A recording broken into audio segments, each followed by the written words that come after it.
Бағдарламаны көрер алдында Жеңіс шоу YouTube каналына қосылыңыздар. Демеушісі емдеу сауықтыру кешені Оқжетпес Алматы филиалы.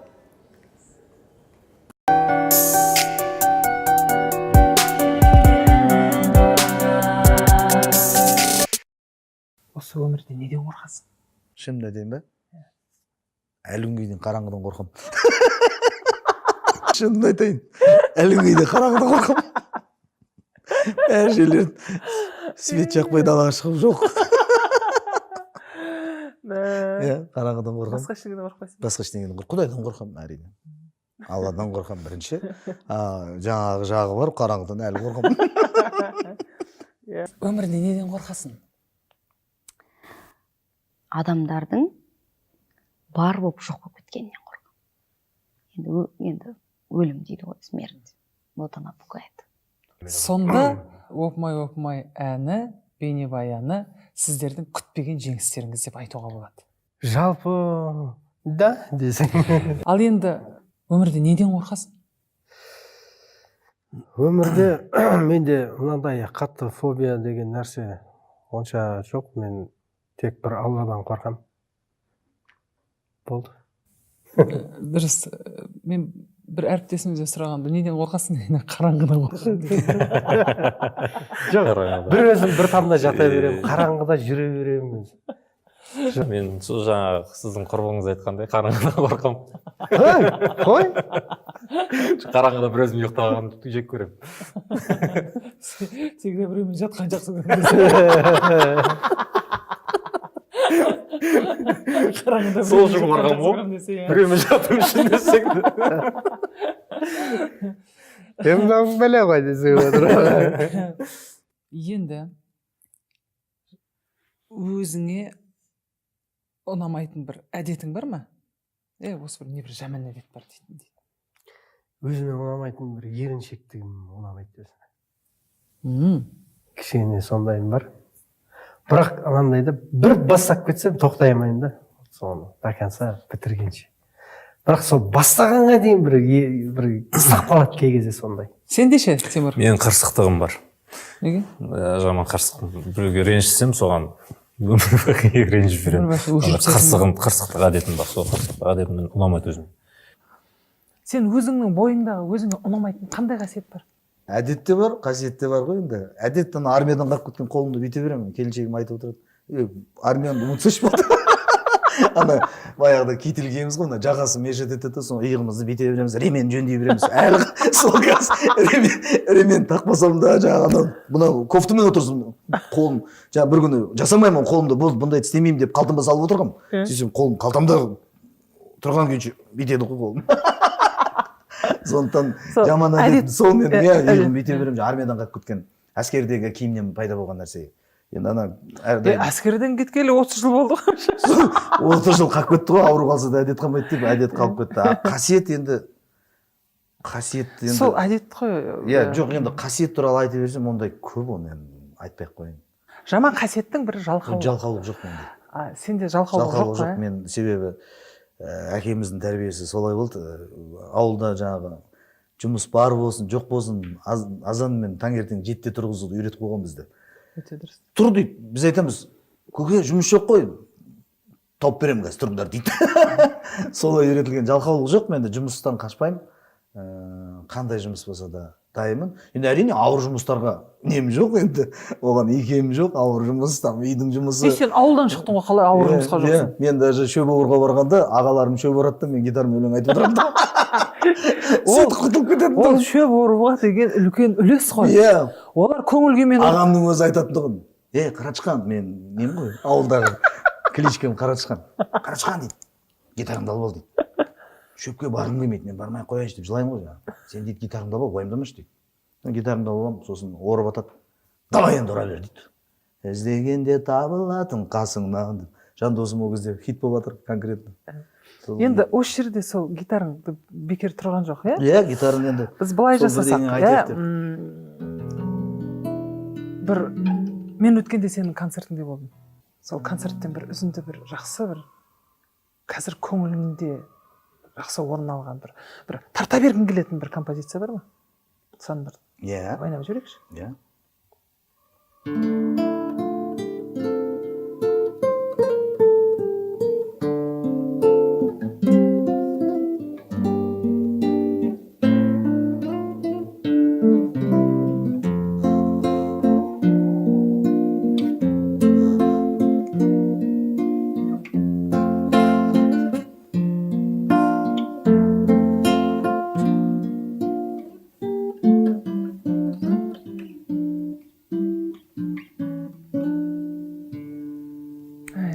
Сағыныш хат деп аталды.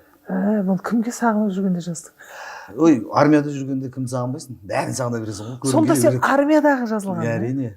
Сен сонда кішкентай болып, кішкентай кезіңнен сондай сезімге толы.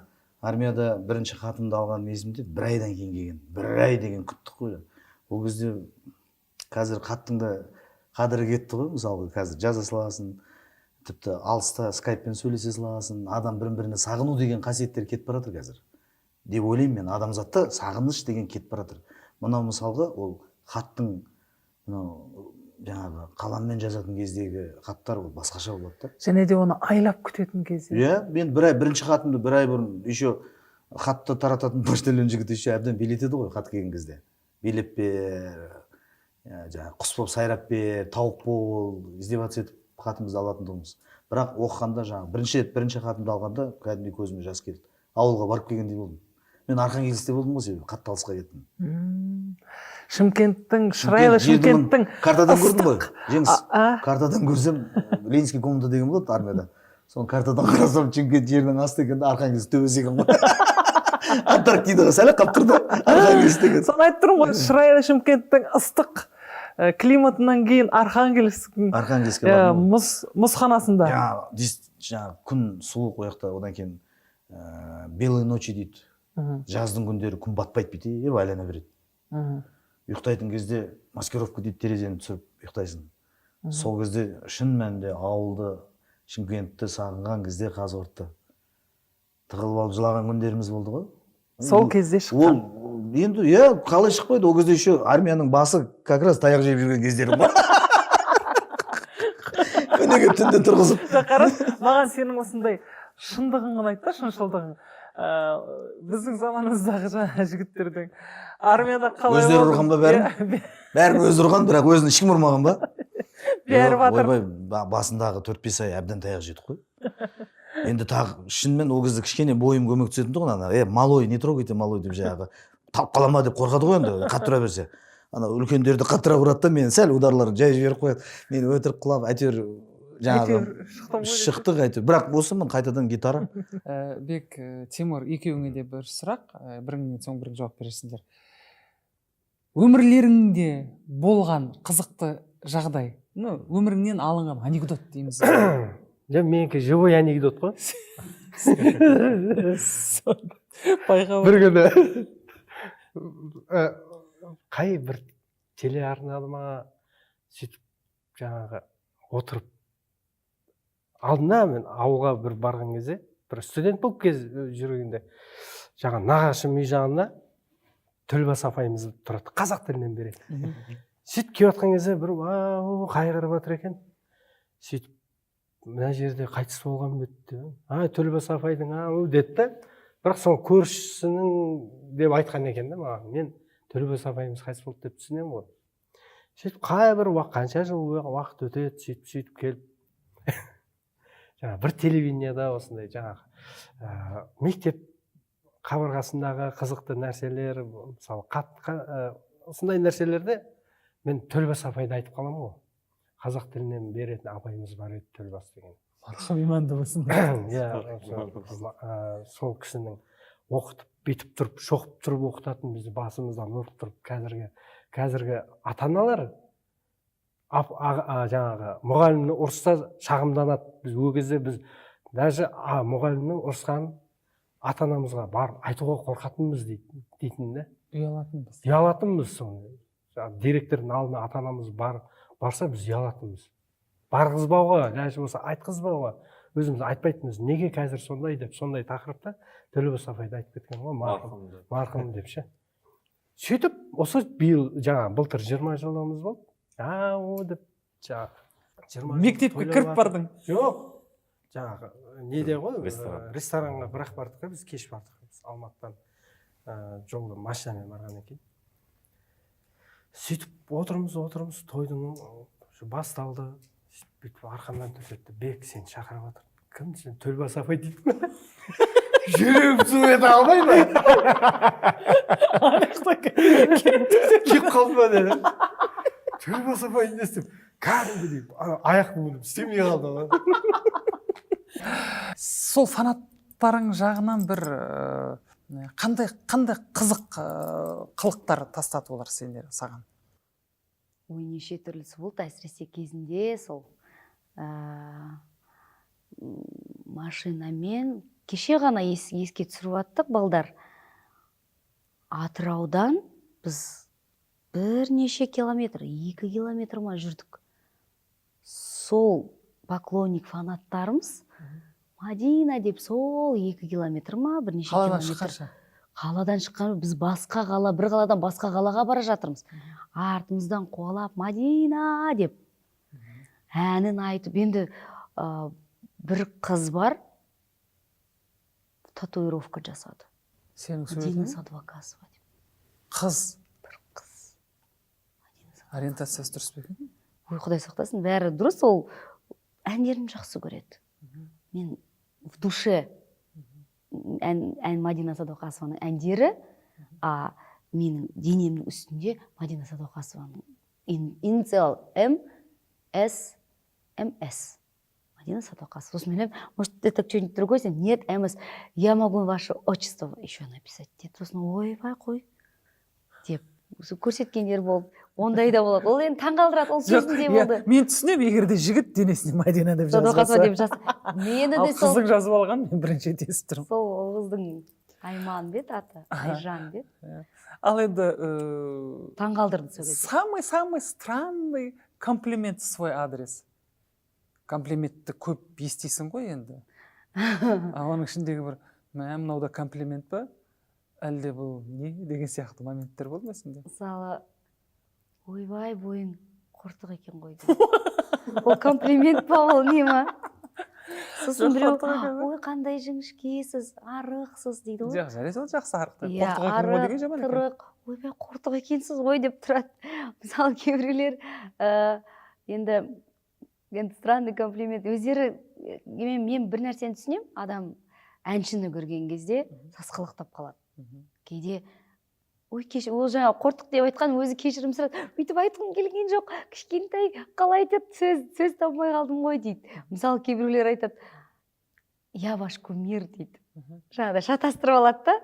Я ваш фанат дегеннің орнына, я ваш кумир, я ваш кумир дейді. Сосын жарайды, ладно дейді. Ая ваш кумир демеді ме? Сөйтіп мен де кейде ая ваш кумир деп жауап бергім келеді, сосын жарайды дейді. Негізі көбінесе мені, ой, Мадина деген, ол шаршамайды. Мен шаршамаймын, өйткені неден шаршайсың? Өзің Жоқ, былай қарап отырсам, мен сені ұйықтап қалған әнші деп айтпас едім. Сен әрдайым жыл сайын жоқ дегенде бір хитің шығып тұрады. Әрбір бағдарламада жүресің. Әділ қазылар алқасында болып отырасың, жүргізушіде болып жатасың. Білмеймін мен неге сен өзіңді жалқаумын деп есептейтініңді. Жайбасармын деп есептейтініңді. Мен сенен бір жайбасарлық көріп тұрған жоқпын. маған біздің үйдегі жалпы біздің команда бар ғой енді бізде жұмыс істейтін. Күнде келетін SMS, Мадина, сіз неге бір күн кетті 24 сағат. Біз ештеңе істемедік, қалай деп. Біріншіден, мен өзімнің сол командама благодарна очень. Өйткені сені қамшылап отырады? Қамшылап отырады, новый идеялар алып келіп жатады. Мен деген, істейік, болайық, жарайды, жасайық. Давай, мейлі. Мен сосын жоқ деп айтпаймын негіз көбінесе жұмыс дегенге. Алға. Көрейік, тәуекел болады. Жаңалықтардың барлығы қайсысы ол білмеймін ба, алға. Бірақ енді күнде естейтінім Мадина жалқаулау деген. Бұлай сырт көзбен қарасаң, мысалы. Сол сенің қитығыңа тимей ме? Жалқаулау дей берген кез саған кешке дейін. Вот сол қасиетін өзгертер едім. Мүмкін жалқау шығарым шынымен де. Мүмкін маған деп. Мысалы мен спортзалға бармаймын күнделікті. Уақыт жоқ қой өйткені сенде. қолың бос болса балаңа көңіл аударған келетін шығар. Мен жалпы вот сол жағынан өзімді білмеймін, бір дене бітімімді өзгертіп, ағылшын тілін жаттап, мысалы. Енді көп қой нәрселер. Қазір енді тағы да 4-ші диплом алар едім, мысалы. Негізі. Былай қарасаңыз, жұмыс істеп келе жатырмын, концерттерімді беремін. Неге 4-ші диплом? Сенде сонда қазір 3 диплом бар ма? 3 диплом бар, иә. Қандай мамандық? Біреу музыкальный училище, хоровик дирижер. Кәдімгі өзімнің сол музыка. Екіншісі психология, үшіншісі журфак. Казгуд бітірдім. Оның өздері де мен барып түсем деген, мен оқуым керекпін дегеннен емес, өзі сол музыкалық колледжге түсу керек болды, өйткені мен өзім музыканы жақсы көремін, міндетті түрде білімді болуым керек. Сол кезде көрермен қанаттанады. Өйткені бізде жаңа айтып отырмыз ғой, бәрі жарты жолдан тастап кетеді. Оның іздену керек екен, оны білу керек екен, оның қолың жетпей қалған жерде, болмай қалған жерде қайтадан еңсені көтеріп, қайтадан алға жүруді Мұхит Сапарбайдан үйрену керек. Бірінші сұрақ. Бүгін адамдар жұмысқа кірген кезде бірінші сұрайды. Сен маған қанша табыс төлейсің? Ол адамдар сұрамайды, ол адамдар келген кезде айтпайды. Мен мынандай дүние жасай аламын. Менің қолымнан мынандай нәрсе келеді. Мен күні түні еңбектенуге дайынмын. Деп айтпайды. Деп ешкім айтпайды. Қанша бересің? Қанша бересің? Қанша бересің? Мынанша бересің ба? Мен мына уақыттан кейін жұмыс жасамаймын. Ал мен осы профессияға келген кезде күнде жоқ, түнде жоқ еді мен үшін. Себебі және де ақша деген дүниеде баста жоқ болды. Сондықтан сүрінуден қорықпау керек та. Адамдар сүрінуден қорықпау керек. Бала туылған кезде, енді еңбектеп, аяғына бірінші рет тұрған кезде, құлап қалған кезде, біз ересектер айтпаймыз ғой. Бұл құлап қалды, енді жүрмей ақ қойсын, жата берсін.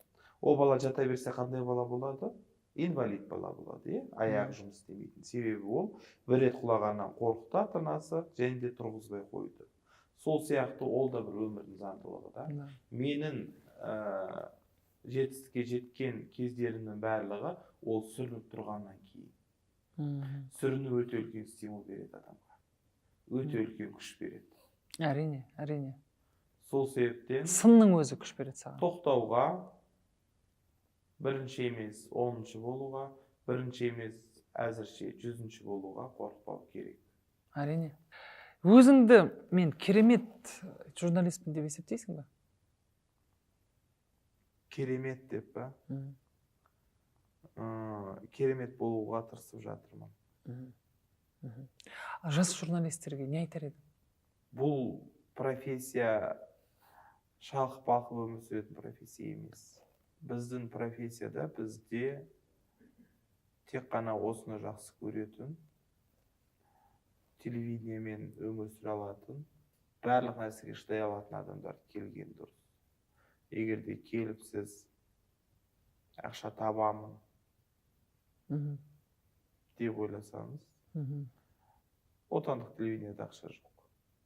Мен құсап, медиа лайф ашып болуым керек десе. Ол как минимум. Сондықтан приоритетті ақша деп қоймай, приоритетті тұлға ретінде қалыптасам, үйренем, білемін, жұмыс жасаймын, маман боламын, шаршамау керек, ремесло аламын деп келу керек сияқты. Мен бір сұрақ қояйын. Ел айтады, 1000 көз, 1000 тіл, 1000 көзқарас. Сол айтып атқан әңгімелер саған қаншалықты маңызды? Отбасыларыңызды үй жинаңыздар. Бос уақыт көп болса, әркіммен алыспай. Тіпті моншаға барыш десе. Моншаға барыңыздар, өз үйлеріңізбен айналысыңыздар. Әрине. Балаларыңыз сабақтан келген кезде қандай көңіл күймен келді, соны сұраңыз. Ата-енеңіздің жағдайын жасаңыз, жолдасыңыздың жағдайын жасаңыз. Бауырларыңызбен қарым-қатынасыңыз жөндеңіз. Қоғаммен, ортамен қарым-қатынас жөндеңіз. Аузыңыздан ақ ит кіріп көк ит шықпай, жақсы бір сөз айтыңызшы, рахмет деген сөз айтыңызшы. Бізде қазір сараң ғой. Мен сені бағалаймын, мен сені жақсы көремін, мен сені сыйлаймын деген сөздер айтайықшы бір бірімізге. Әрине. Біз неге бір бірімізді шұқимыз? Да. Егер де осы дүниенің барлығын жасап болғаннан кейін өміріңіз керемет болып кетсе, жолдасыңызбен де жағдайыңыз жақсы. Әрине. Енеңіз де сізді жақсы көреді, сізден алтын келін жоқ. Балаларыңыз үшін сізден өткен ана жоқ. Бауырларыңыз арасыңызда, әулетіңізде сізден жақсы бауыр жоқ. Сізден жақсы адам жоқ болса, Мұхит Сапарбаевпен алыссаңыздар болады. Сонда сенің ойыңша әрбір біздің бүгінгі Қазақстанда тұратын әрбір адам өзіне өзі екіжүзділікпен қарайтын болып Иә, әрине. Құрбысымен кездеседі, айтады, мен кереметпін ғой, мен ананы жасадым, мен ананы үйттім, мынаны төңкеріп келе жатырмын қазір. Сен не істеп На отырсың? самом деле ішін деген мысық тырнап жатыр да. Ешқандай да керемет емес. Күйеуімен махаббаты да жоқ. Балаларды анасын ана ретінде сыйламайды. Тек қана потребительский отношение деген бар. Қазір көбісі сондай көп проблемалар көп. Бірақ біз ортаға шыққан кезде бетімізді бояп, әдемі болып шығамыз. жақсы үлгілі отбасы, бізден өткен керемет адам жоқ. Төрт құбыламыз түгел сияқты кейіп танытамыз. Өзіңнің бойыңдағы өзіңе ұнамайтын қасиет және өзгерткің келетін қасиет деп қойғым келген. Бірақ жаңағы сенің әңгімеңе қарап отырып, реанимациядан кейін өзіңнің өзгергеніңді біліп отырмын да. Мен бәрібір жауап бере салайын бұл сұраққа. Біз бір-біріміздің бойымыздан жақсы қасиет іздейтін адамдармен араласуымыз керек екен. Себебі әр адам өзінің жаман қасиеттерін біледі. Әр адам өзінің кейде әңгіме айтып қойғанын біледі. Әр адам өзінің жасап қойған бір қылықтарын біледі. Жақсы біледі. Әр адам өзін жақсы біледі. Бірақ соны ұмыту үшін тек жақсы жағымен жүруіміз керек. Сол айналамызда біздің жамандығымызды тізбектеп бетімізге басатын емес, біздің позитивті жағымызды, біздің жақсылығымызды айтатын адамдармен араласқан дұрыс. Жалпы менің де принципім сол. Пендеміз ғой. Әр адамның өзінің кемшілігі бар, әр адамның өзінің қателігі бар. Бірақ мен өзім араласқан кезде адаммен сол адамның жаңағы плюс жағын іздейтінім сол. Жаңағы менің Жадыра деген сіңілім бар ғой. Сол айтады, Жеңсапқа сіз осы жұрттың бәрін жақсы көресіз деп. Мен бәрін жақсы көремін. Өйткені мен жақсы жағын жақсы көремін. А жаман жағын ол өзі біледі. Айтады ғой, жақсыны жаман дей берсең дейді, бөрігі қазандай болады дейді. Ал жаман жақты айта берсең, ол жамандық өсе береді. Сондықтан да біз оның жамандығын жабу үшін жақсы жағын, жаңа өзің айтпақшы, жақсы жағын іздеуіміз керек та, сол жақсы адаммен араласуымыз керек. Өйткені біз пендеміз.